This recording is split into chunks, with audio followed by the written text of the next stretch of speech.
Hey everyone, it's Nicole here today with this split panel greeting card featuring watercolored pansies. This is the exclusive limited edition stamp set from Pretty Pink Posh for Simon Says Stamps STAMPtember 2018. Beautiful floral stamp set. What I love is you can really use any greeting stamp set that you already have with this to completely customize it. We're going to start by creating the split panel, and I'm creating this from a piece of A2 sized Bristol smooth cardstock, and I am using the Pretty Pink Posh Stitched Borders 2 straight stitched edge die. What this does is it creates a decorative edge anywhere you die cut it, so it's going to die cut and create that stitched edge. What I did was I kind of measured about 3.25 inches maybe down or across, because I kind of have it flipped sideways for now, and I die cut one edge.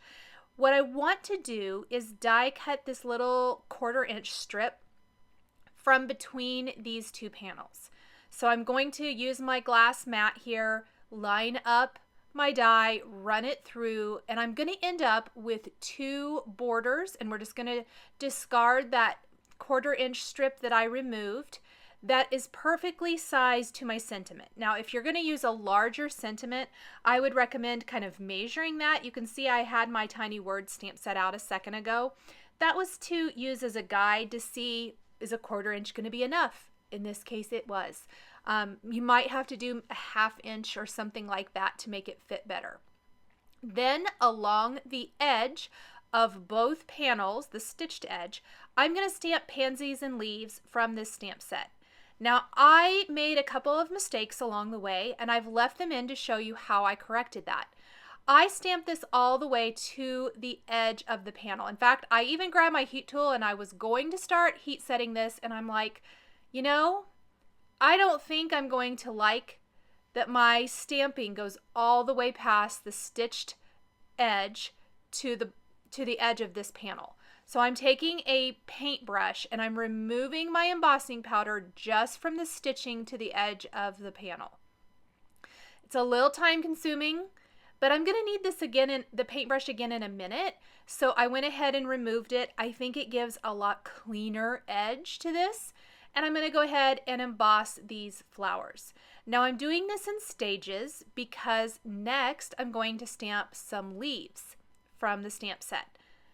And I'm going to completely overlap them over the flowers and remove any embossing powder that is overlapping so it appears to be back behind the embossed area, or behind the flower rather, just by taking my paintbrush and dry paintbrush and removing the embossing powder. So I flipped it around. I'm going to play with my leaf images, kind of see what's going to look the best. I think I want to do two over here and another one over on this side. So let's go ahead and stamp these first. I got smart, masked off the edge of my panel, but you'll see that I forgot again in a little bit, which I just had to use my paintbrush to remove my embossing powder, but it's a lot easier if you mask it off to begin with. Then I'm going to sprinkle embossing powder on these leaves, and anywhere that the leaf is overlapping the flower, I'm going to remove that embossing powder. Just using the tip of that brush to just gently swipe that away. It kind of appears to be kind of a tedious process, but in reality, this card came together about as fast as I make a card. Super, super fast. It's so much easier than masking, in my opinion. You did not have to stamp a mask, cut out the mask, layer the mask over. All you do is remove that excess embossing powder with a dry paintbrush. So let's heat set those two leaves because I want to layer that third leaf over there on what really is the right side of the card, but it looks like left because I have it upside down here.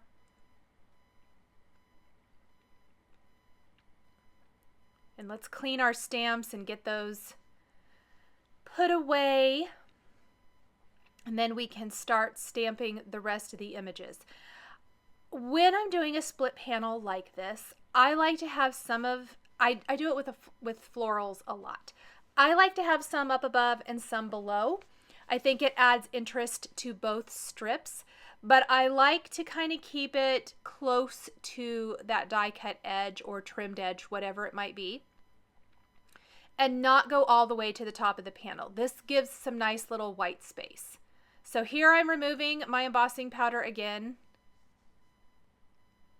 and I'm just double checking that there is no embossing flakes anywhere I don't want it.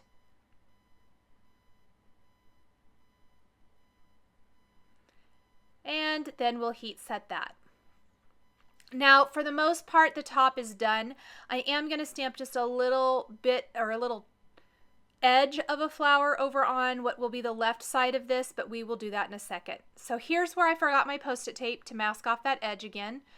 I realized it about the time I pressed my embossing ink into the paper.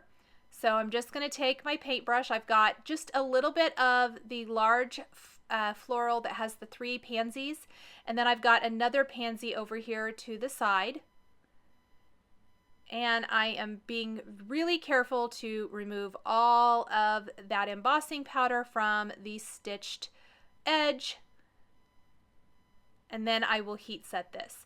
Now this is going to finish off, oh, maybe I stamp a leaf down here. I think I might even stamp a leaf. I might have misspoke just there.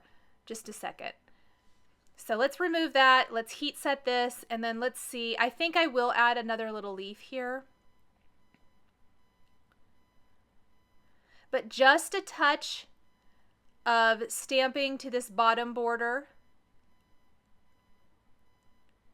I am going to kind of, here's my flower, I'm going to have a leaf here, playing around with it just a little bit to see where I want everything to go.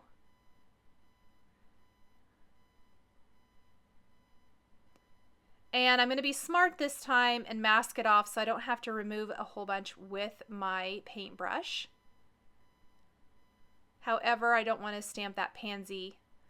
That's just going to stamp a little bit of that on the upper panel in a second. So I used another piece of Post-it tape to mask that off. I've left in this process because I really wanted you to see how it's possible to do some layering without having to create a mask. So there's my leaf. Now let's flip that Post-it tape, stamp that little tiny edge of that remaining pansy over on the left side of the top panel. Add our embossing powder. Heat set that, and then we can start my favorite part, which is watercoloring these beautiful flowers with Zig Clean Color Real Brush markers. I like to use my water brush pen. The embossed area is going to hold that ink. Let's zoom in a little closer so hopefully you can see the coloring a little bit better. It's a little hard to see the white on white until you start getting the color on there. I lay down the dark color, then blend out a little bit with the lighter color, and then take my water brush pen and blend it out the rest of the way. I used 3 different color combinations for my pansies. The colors I'm using are shown in the top right corner of the screen. I used blue and English lavender first, then deep violet and violet, green and light green for my leaves. This is going to make a nice bold green statement. Make sure you're cleaning the tip of your water brush pen so you don't contaminate or cross-contaminate with the blue-purple colors you're using into greens or greens into the blues. And then I used purple and light violet for the 3rd color combination. So I reused light violet, but I pulled in purple here for a little bit more of that magenta feel.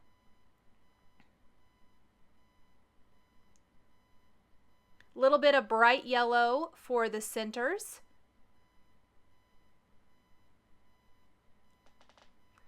And I'm going to repeat this for any of the remaining flowers and leaves. Same color combinations throughout. Then I'm going to take my English lavender, which was the lightest color for that first flower, trace around the embossed area on the outside of the images, and blend it out with a water brush pen. It's very, very subtle. It's going to give just a tiny little shadow that really adds a lot to the card. It helps make the embossed flowers really pop. You could definitely go darker with a darker marker if you want to. I stuck kind of light here to help keep the emphasis on the flowers, but yet still make them pop off of the white background. I like to work in little areas and work my way across.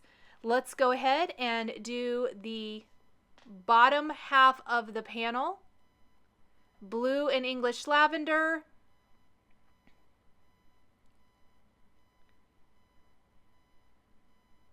Blending all this out. You can see how quick and easy it is to watercolor with these markers. If you don't have a water brush pen, a paintbrush dipped in water is going to work well too. Deep violet and light violet for this flower, and of course green and light green for the remaining leaf. And then we'll take English lavender again, trace around all these images, and I like to work in a small area, so I did just about half and then blended that out with my water brush pen. And then we will do the other half and blend it out with the water brush pen. Once this is completely dry, I'm going to take a little brushed pewter distress paint, and I want to shake it up really well because any of the metallic paints have that roller ball in them, and I am masking off the stitched edge to protect it again to keep that white, but I'm going to just pour a little bit onto my glass work table, take a small paintbrush, and I'm going to flick little silver droplets all over the card. If you don't like the messiness of this, you could definitely just add some Nouveau crystal drops and be very intentional where you put your little droplets. I wanted the splattered effect. I even wanted it over my flowers, and it's going to give some nice silver shimmer to my card.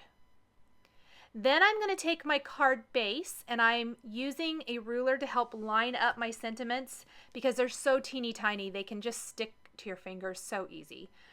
These are the tiny words from Simon Says Stamp. I love this stamp set. I am combining Hey Friend, and then I am using another Hang in There maybe. Yes, Hey Friend, hang in there. You could use whatever you want. There's so many greetings in this.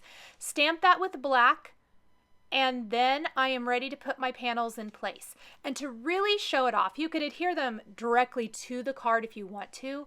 I like to use some foam tape though and pop them up just a little bit.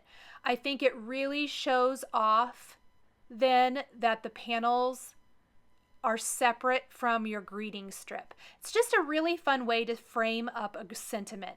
And where this sentiment is a nice small font and the flowers are big and bold, this is a great way to frame up a little greeting like this. There's so many great little sentiment strips out there right now. This would be fun for all kinds of different cards. And florals work for so many occasions that this Pansies set is really going to be versatile.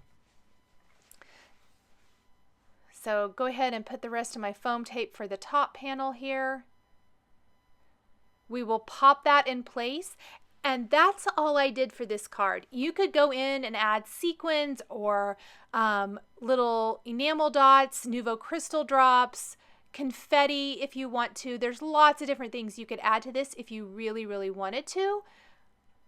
But I think it's beautiful. Kind of clean and simple. It does have some distressing, but just such a really pretty, very easy card to create. Thank you guys so much for joining me today for this floral card featuring the Pretty Pink Posh STAMPtember Pansies stamp set.